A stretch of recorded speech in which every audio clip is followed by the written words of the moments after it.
औज़ुबिल्लाहिमिनश्शैतानिर्रजीम बिस्मिल्लाहिर्रहमानिर्रहीम रब्बी यस्सिर वला तुअस्सिर वतम्मिम बिल खैर व बिका नस्तईन आमीन या इलाही आमीन रब्बी ज़िदनी इल्मा रब्बी ज़िदनी इल्मा रब्बी ज़िदनी इल्मा। नाज़रीन, आज हम कुछ expected topics of political science के बारे में डिस्कस करेंगे। अभी सीएसएस स्पेशल 2023 का एग्जाम होने वाला है, उसके बाद फिर सीएसएस 2023 होने हैं, या आपके किसी भी पोल साइंस के कोई पेपर होने हैं। ठीक है, आगे पीएमएस का आ जाना है फिर उसके बाद। तो ये किसी भी किस्म का अगर कोई आपका कंपिटिटिव एग्जाम जो आपने देना है और उसके अंदर आपने पोल साइंस को इलेक्ट किया हुआ है, तो आप ये बहुत ही मोस्ट इम्पोर्टेंट टॉपिक्स हैं।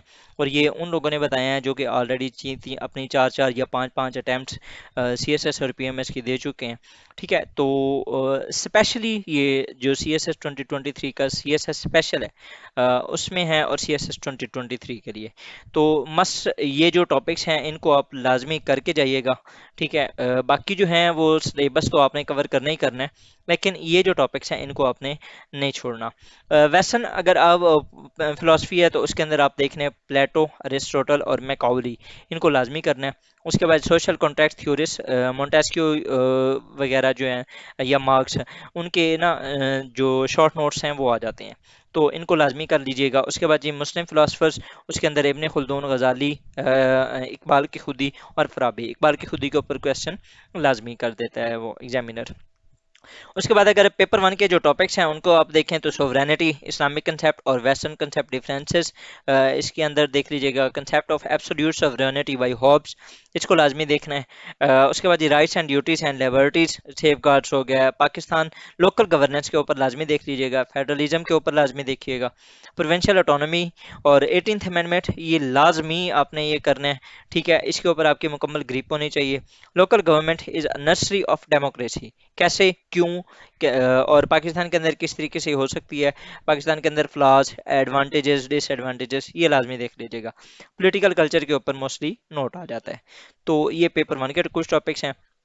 अगर आप पेपर टू के टॉपिक्स पे आए तो उसके अंदर सबसे पहले यूके पार्लियामेंट की एवोल्यूशन, इसको लाजमी देखिएगा। और कॉन्स्टिट्यूशनल एवोल्यूशन यूके की, comparison of UK with any of the world's constitution, जिसके अंदर बाकी जो टर्किश हो गया, फ्रेंच हो गया, इस तरीके से जितने भी कॉन्स्टिट्यूशन हैं उनके साथ इसका कंपैरिजन देख लीजिएगा। यूएस कॉन्स्टिट्यूशन के साथ इसका कंपैरिजन देख लीजिएगा। Separation of powers and checks and balance in the context of US senate and president powers हो गई। जो सेपरेशन ऑफ पावर्स है जिसमें एग्जेक्टिव, जुडिशरी और लेजिस्लेचर है यूएस का, it is considered one of the best separation जो concept है या एक सिस्टम है ऑफ सेपरेशन ऑफ पावर्स, तो इसको लाजमी आपने करके जाना है। उसके बाद CCP of China, China communist Chinese party या चाइनीज़ कम्युनिस्ट पार्टी इसका है शायद अब्रीविएशन, अब मैं इस टाइम बोल रहा हूँ, इसको देख लीजिएगा। Of China and its structure, body, उसकी जो पावर्स हैं वो क्या हैं, क्या क्या कर सकते हैं, क्या क्या नहीं कर सकते। उसके बाद ये Turkish military role in politics.